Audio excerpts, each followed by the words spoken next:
Salut, je suis David et vous êtes sur Monsieur Cheveux, la chaîne spécialisée dans la perte de cheveux et ses solutions. Dans cette vidéo, j'ai décidé de vous donner les 5 raisons pour lesquelles des cheveux implantés ne se développent pas après une greffe de cheveux ou retombent après cette greffe de cheveux. J'ai décidé de faire cette vidéo parce que dans les derniers mois, j'ai reçu énormément d'appels de personnes qui ont fait des greffes en France, à l'étranger, dans de très bonnes cliniques, mais également dans des cliniques low cost et qui, à 1 an après l'intervention, n'ont pas vu de résultat ou alors il y avait un très faible résultat, 10-15% des cheveux implantés qui repoussaient. Avant toute chose, je tiens à remercier toutes les personnes qui me suivent sur cette chaîne puisque très récemment, on a dépassé les 10 000 abonnés et on a de nombreuses personnes qui nous posent des questions, qui interagissent, qui postent des commentaires et c'est vraiment très important pour nous puisque ça nous permet de créer ces vidéos et puis également de faire monter la chaîne. Donc un grand merci et un grand merci à tous les clients qui nous ont fait confiance et qui sont venus à Athènes donc faire leur intervention avec nous. Si vous êtes intéressé par le sujet de la perte de cheveux, de la greffe de cheveux ou des solutions contre la perte de cheveux, je vous invite à vous abonner à cette chaîne, à liker quand vous likez la vidéo et à appuyer sur la petite cloche qui vous permettra de recevoir des informations quand je sors mes vidéos. Si vous avez également été sujet à cette perte de cheveux, cette non-repousse de cheveux après une intervention, vous pouvez également en commentaire nous parler de votre expérience parce que je pense que ce sera très enrichissant pour les personnes qui regardent cette chaîne. Sans plus attendre, la première raison pour laquelle des follicules ne se développent pas après une greffe de cheveux, c'est la transection. La transection, c'est lorsqu'on vient extraire le follicule et qu'en fait on va endommager la racine ou tout simplement couper l'unité folliculaire avant d'obtenir la racine. Quand ce cas se produit, les cheveux ne peuvent pas repousser puisqu'on n'a pas la racine. C'est comme si vous cherchiez à mettre une graine, vous coupez ce qui est au-dessus et vous allez replanter ce qui est au-dessus sans avoir la graine, la racine, ça ne peut pas pousser. Dans ces cas, le follicule a été endommagé et le cheveu ne repousse pas. Généralement, la transection, ça arrive et ça arrive dans toute intervention, mais quand vous faites votre intervention avec un spécialiste, un docteur qui a l'habitude de le faire et qui prend son temps, qui a les bons instruments, le taux de transection il est relativement faible, il est entre 2 et 4%. Et ces follicules ne sont pas réimplantés. Dans une intervention où on cherche à extraire énormément de follicules dans une journée, on extrait avec des instruments motorisés. Ce sont des techniciens qui font le travail et pas nécessairement des médecins et qui travaillent à plusieurs sur votre tête. Là, le taux de transection il peut exploser et dépasser 50 à 60% des follicules extraits. Quand c'est le cas, le taux de repousse, lui, il chute considérablement et c'est ce qui explique que vous avez un très mauvais taux de repousse malgré le nombre de follicules qui ont été extraits.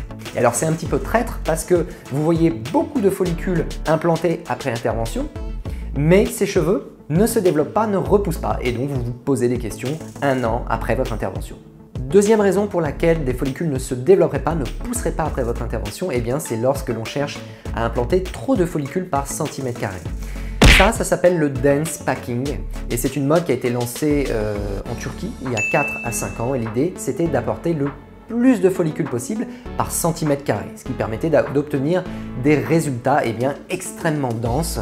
Sauf que dans une grande majorité des cas, 6 mois, 1 an et demi après l'intervention, tous les follicules retombaient. Donc ça, c'est des cas qui sont assez fréquents. Pourquoi implanter trop de follicules par centimètre carré, c'est dangereux pour le cuir chevelu et pour la repousse? Tout simplement parce que le cuir chevelu après une greffe de cheveux, il a plusieurs objectifs. D'un côté, il doit cicatriser, de l'autre côté, il doit faire pousser des nouveaux follicules.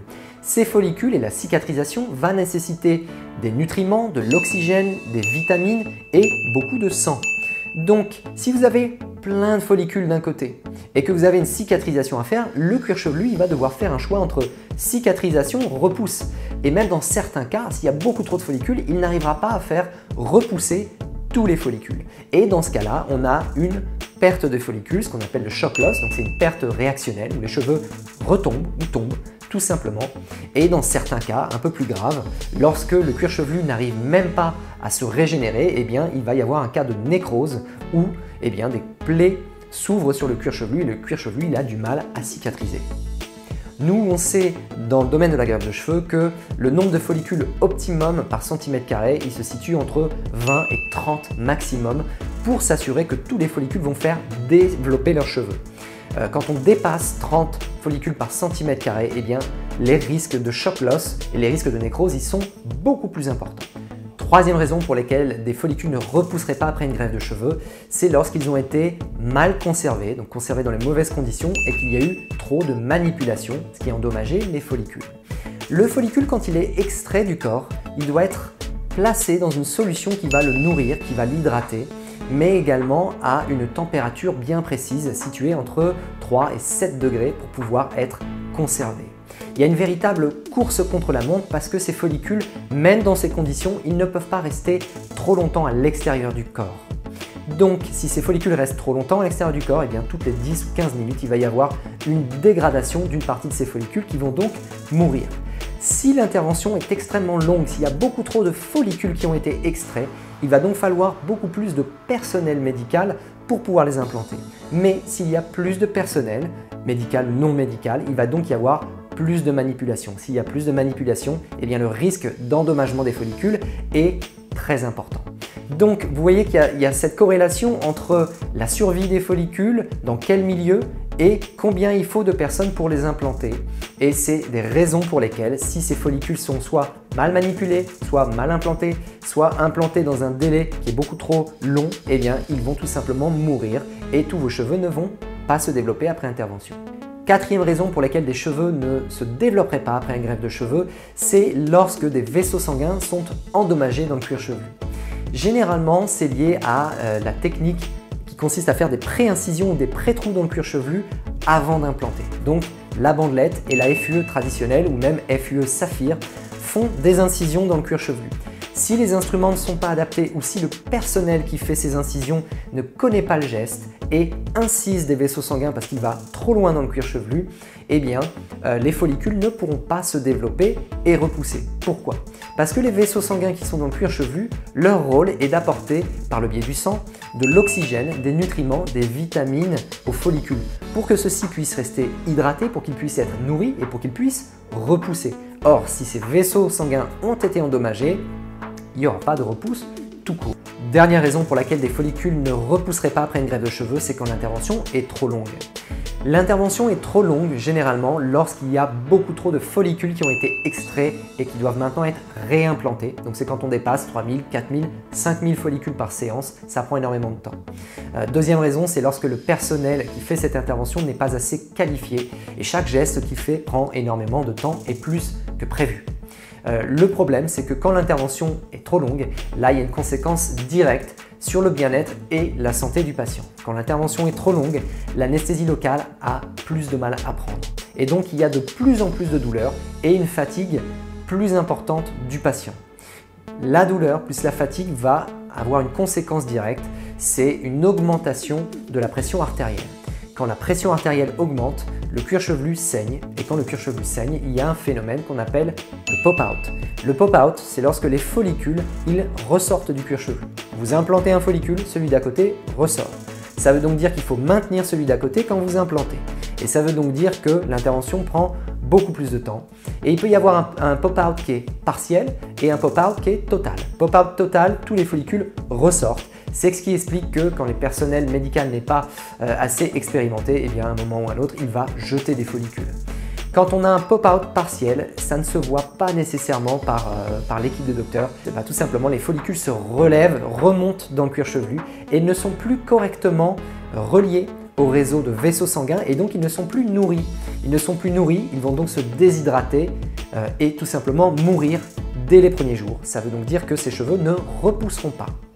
Pour résumer cette vidéo en quelques mots, il faut bien comprendre que le risque de non-repousse des follicules, il est lié soit à un trop gros nombre de follicules extraits et implantés au cours d'une même séance, ou tout simplement parce que les équipes qui ont fait cette intervention ne sont pas spécialisées, ne sont pas assez qualifiées pour faire cette intervention. Donc, quand vous cherchez à faire une intervention de greffe de cheveux, je vous invite à vous diriger vers du personnel médical spécialisé et ne pas non plus chercher à faire l'intervention la moins chère possible. Il faut également comprendre une chose, c'est qu'il y a 3, 4, 5 ans en arrière, on ne cherchait pas à faire des séances aussi longues avec autant de follicules. Généralement, on ne dépassait pas 3000 follicules sur une ou deux séances consécutives, donc sur 2 jours.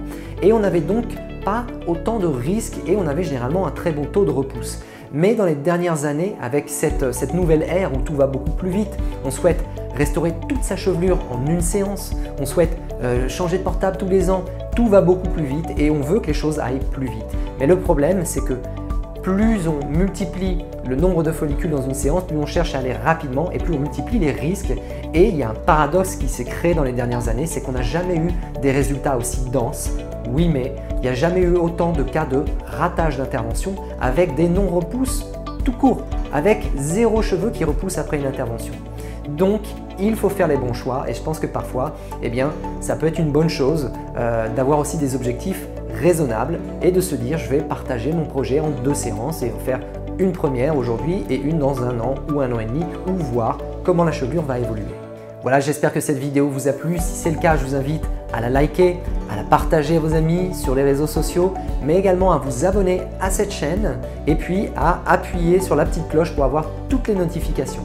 Si vous souhaitez également mettre en place un projet de greffe de cheveux, eh bien n'hésitez pas à nous contacter par le biais de l'appel entretien. Vous pourrez aller sur le lien qui se situe dans la description de la vidéo et fixer un appel. On vous appellera, on se fera un plaisir de répondre à toutes vos questions et à mettre en place un projet de greffe personnalisé. Je vous dis à très bientôt pour une prochaine vidéo. Tchuss!